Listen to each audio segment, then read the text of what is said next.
Loggers, POW. So special thanks to my Patreons. You are all lovely, wonderful people, and I really do appreciate your contributions. So they are Warden75, Geigerpunk, Goboto, Drew Calcott, Flotolu, and Nick. Thanks guys.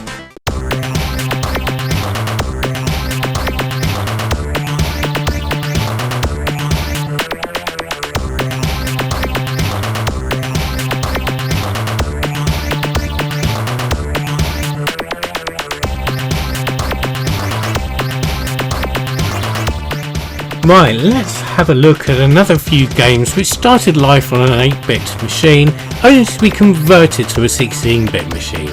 Let's see how this goes, eh?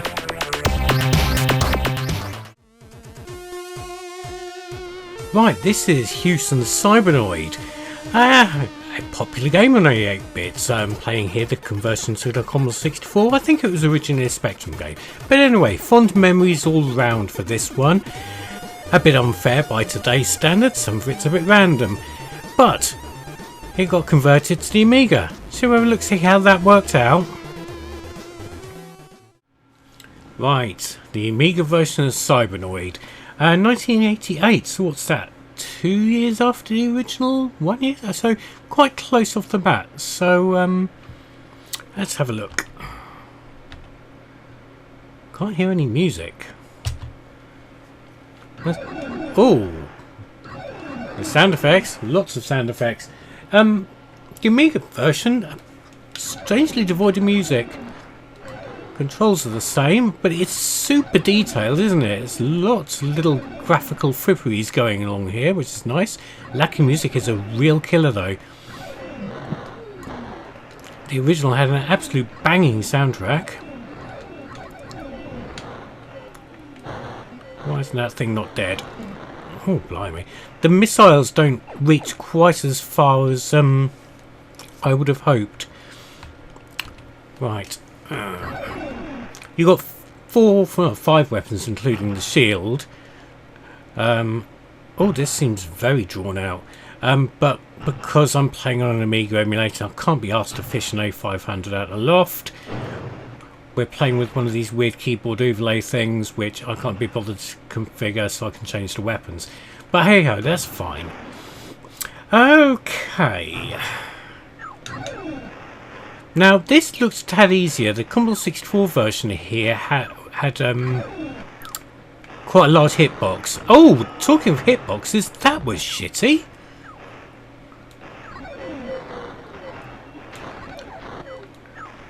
This is one of the unfair things I was mentioning. Sometimes these bad guys will spit up bullets and shit in a random pattern, which I've always found annoying, and that's a bit of a thing which these games were sort of known for. Oh crap! But hey, I've destroyed it, so that might make getting through here a bit easier. But so far, I mean, the graphics are nice, the detail's nice. Little orange ship is pleasing to the eye, but it is certainly lacking. Again, probably because of the soundtrack. Oh, what is that? That's like some kind of weird backwards R-type ship flying on the screen. That was weird. Okay, so we've got a double elevator thing here to deal with. Again, in the Commodore 64 version, this was a lot harder than he says, crashing into one.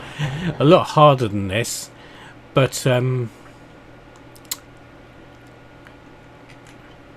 because the hitbox was so large, definitely a little more doable here on the Amiga. That's ammo down there, I believe, and that stupid plant thing. Yeah. Oh, that thing by me spat out bullets. And then we've got a face only your mother would be proud of. Can we get past this flood? Oh, Jesus. Now, those bad guys are flitting around in such a random pattern. It's really hard to predict where they're going to fly. And they're coming in from the side of the screen where you're supposed to be going, which is annoying. And now we've got the annoying centipede, which, of course, means that once you get into the lift thing, you've got to really tail it through to get out again. Right. And we've managed it. Excellent. We've got a rear shot as well now. Bullets to come out your bum. Here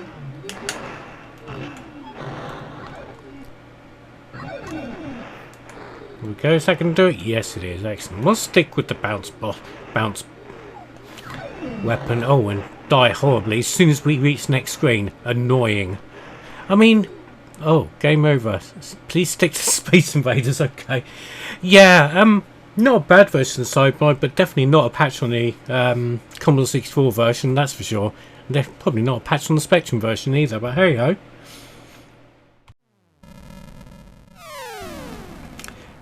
So, Exolon, another Houston classic from back in the day. Again, like Cybernoid, there's a few unfair moments in it, but it was solid enough and got good reviews. But again, it came out on the Amiga. Let's see what that's like.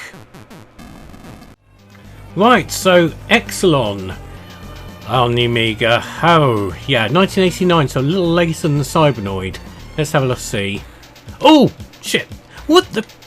This... What have they done to it? I mean, the basic gameplay's the same, but... Oh, what is going on here? This graphical style's all over the place. It's overly designed and overly busy and unfair, and it's also stupidly fast. Exolon had a sort of measured sort of tempo to the gameplay. But this, oh my god. Right. Gun turret thing at the top. Oh, what? Okay, it's just massively unfair. Let's just go the bottom way and see how that works. Oh, you mother...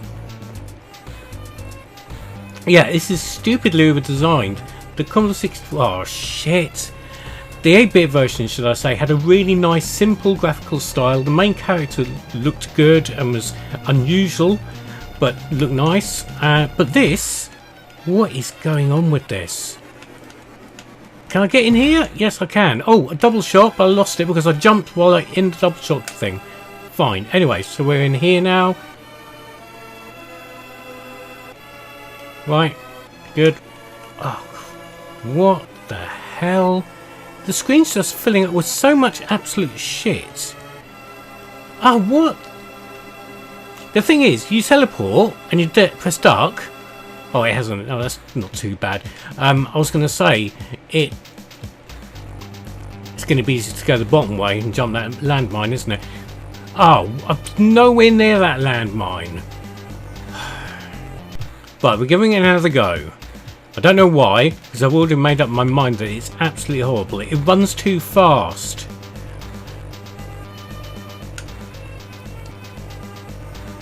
I mean, the main character sprite is fine. The graphics of these beaky flying alien things are fine.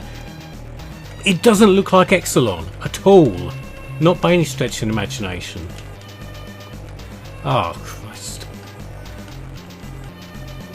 And the best way to do that is just to hop around like that. I don't even know how we're going to try and get through that bit up there, so I'm not even going to bother.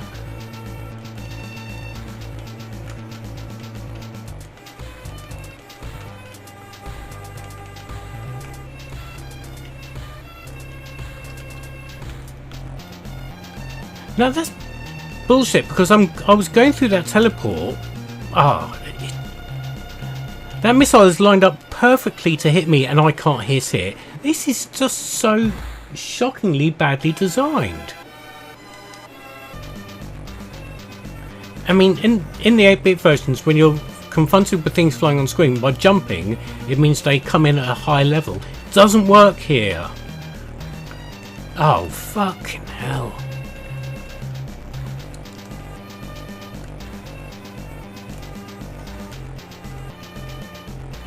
Right, the controls got that. Oh, it's almost like a weird sort of delay on them as well, which.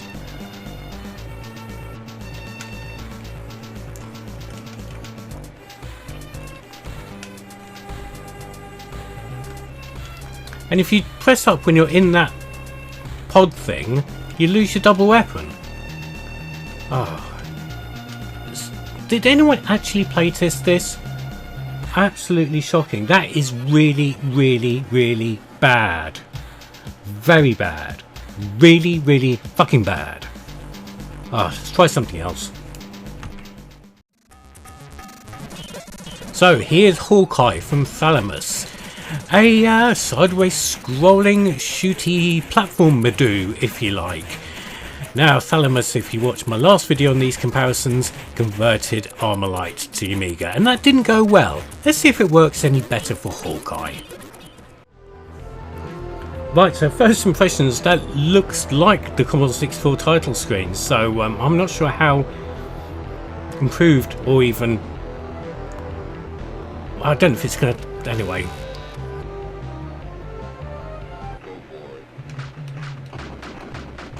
Oh! First off, it looks absolutely awful for an Amiga game.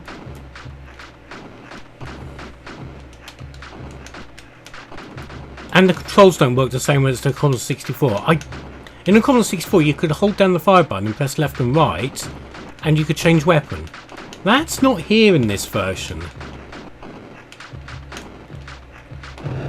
And the collision detection on the platforms is shit, by the way. Oh god, how could they fuck this up? It was a perfectly fine Commodore 64 game. Look at... Oh, Jesus, that is awful. Right, so the idea here is to follow the two flashing hawks, I presume they're hawks, in their eyes flash in the direction you need to be running, and find a puzzle piece, and then you look for the next one. Yeah, that's pretty much it. But on the Commodore 64, it was fun. You felt like you were a powerful character. You had an array of weapons. But this, so far, I've got a piddly pea shooter. Some really uninspired music, I'm afraid.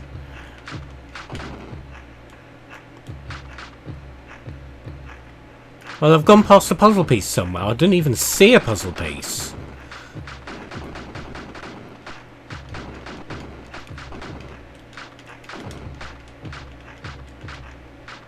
And now neither of the eyes are... Oh no, now that one's flashing. So I've gone past it somewhere.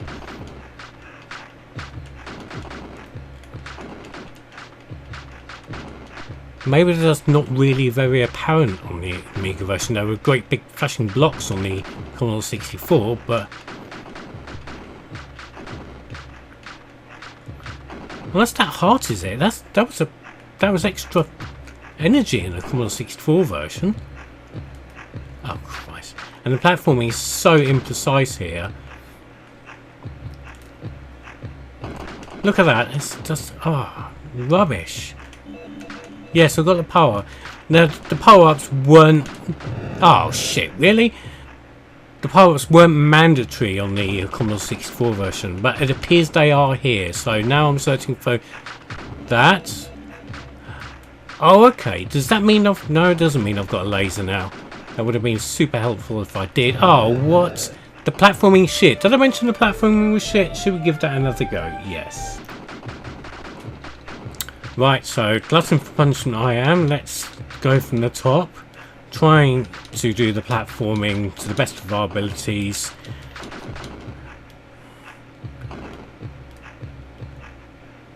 Now that heart's in a different place now, so that's what it's moved the puzzle, the pieces you've got to collect around now. So I'm not sure why that is, but okay. We've got that now.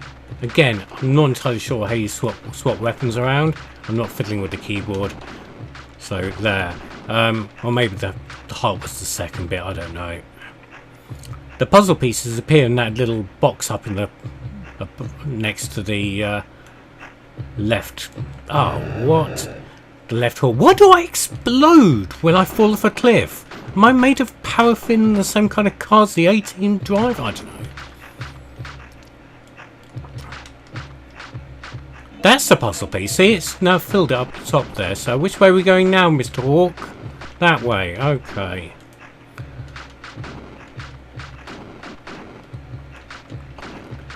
They've made one of...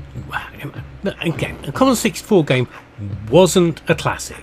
It was good. I enjoyed it. This is... just bad. I never saw any of Thalamus's games on the Amiga at retail. I don't think I've even played them until the advent of emulation. I was wondering if I didn't see them at retail because it was about that time when Newsfield were in financial problems. So that could be why. I mean, I bought Hawkeye on Commodore 64 at the PCW show in it must have been 88. And I saw the programmers there as well, and they wrote a Valspieler on the back of my Hawkeye inlay, which means cheat in Dutch, I believe, because they're a Dutch programming team. So that was nice of them. And I also had Oliver Frey, the late great Oliver Frey, sign my Hawkeye poster, which is somewhere in my loft. So there you go. There's a nice little bit of blogger anecdoting going on there. And in the meantime, we're doing marginally better. We've got 3 of the 4 puzzle pieces.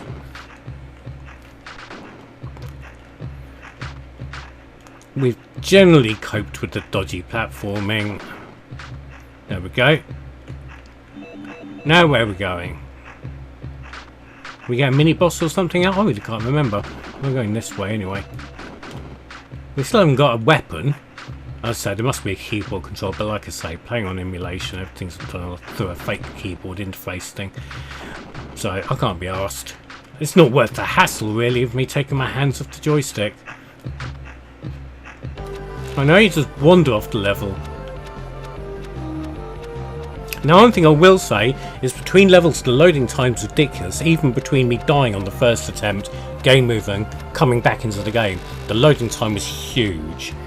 So I'm going to cut the rest of this one out. Right, level 2. Oh, we've got some slightly larger minis.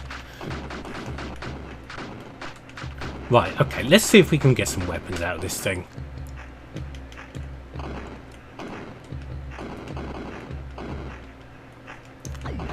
Yeah, we can. I went into the virtual keyboard and pressed a number key, and I've got a rocket launcher-y sort of thing. Which, to be honest... Oh, there's a fuck-off ape there. Harambe! And that didn't last very long. Again, I exploded when I hit an ape.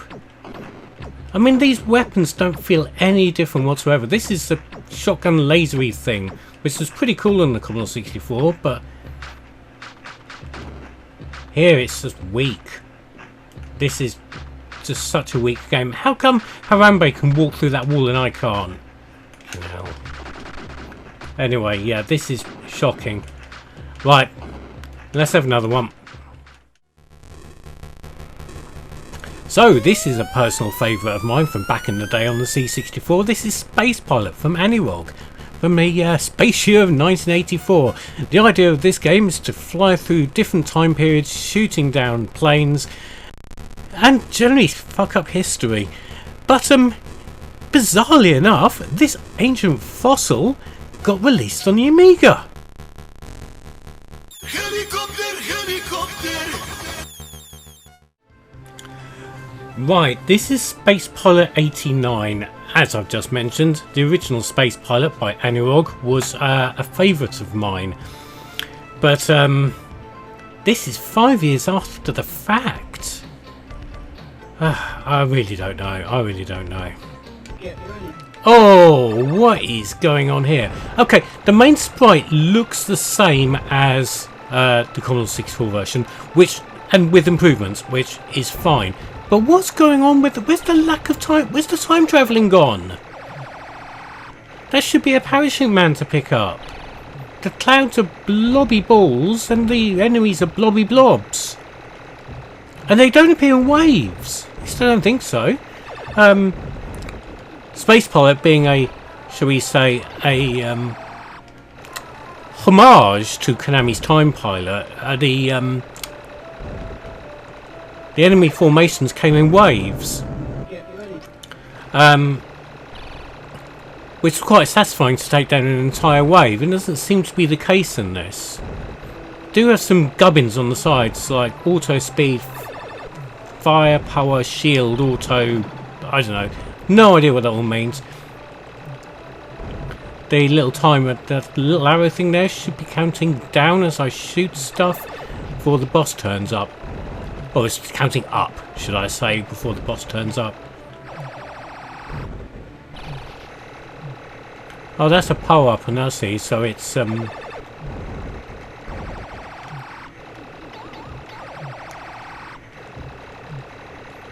giving you temporary boosts to your tributes or something. But this is... it plays well, but it just, from a design point of view, it doesn't make any sense whatsoever. They've taken what made Space Pilot, well, and also by proxy Time Pilot, a good fun game, and they've just removed it. It just makes me think, is this a PD game which was based on it? I'm not entirely sure Analog had anything to do with this. Like I say, 1989 is a long time after to be doing a remake of... oh, what? I just went into the next stage with no boss encounter instantly. That is really weak. And those homing missiles are just massive levels of bullshit. Yeah, this is really, really quite uninspiring, disappointing, and so budget 1989 Amiga. If it wasn't 1989, I would have said it was a PD game. It might even still be a PD game, but PD wasn't so big in 89, I don't think. I know I didn't really start looking at PD games till about a year or so later. But yeah, that's... No, it's not. It's very, very not good, shall we put it that way? Welcome to bonus day. Right, bonus game time. So going away from 8-bit computers, well, the Commodore 64, we're going to an 8-bit console. So yes, I've never played this. So here we go. So we're doing this, then the other, nice little cutscene. So this is rare, so you know it's full of presentation and nice things. But I've had no interest in ever playing this game. But meanwhile, here we are. We're going to play it, and I'm already getting double teamed by pig guards. Fantastic, go me! And I've already lost a ton of life. Yeah, there's better scrolling beat 'em ups in the world, isn't there, than this? But you can control it, and that's important. Oh, we've got a stick. Inanimate carbon rod. Yeah, I mean, it plays... it's fine. It plays fine. But hey, as you know, we're here for the Amiga version, really, aren't we? Yeah. Right, there was a title screen, but it went past so quickly. This was Dudley's idea. This music's shit. This toad is shit. I don't know how I really don't know. But, and you get one life. Well, shit. So, there we go. Some 16-bit conversions of games that should have stayed on 8-bit. That's what I think, anyway. But what did you think? Comment below. Yeah, subscribe or naff off.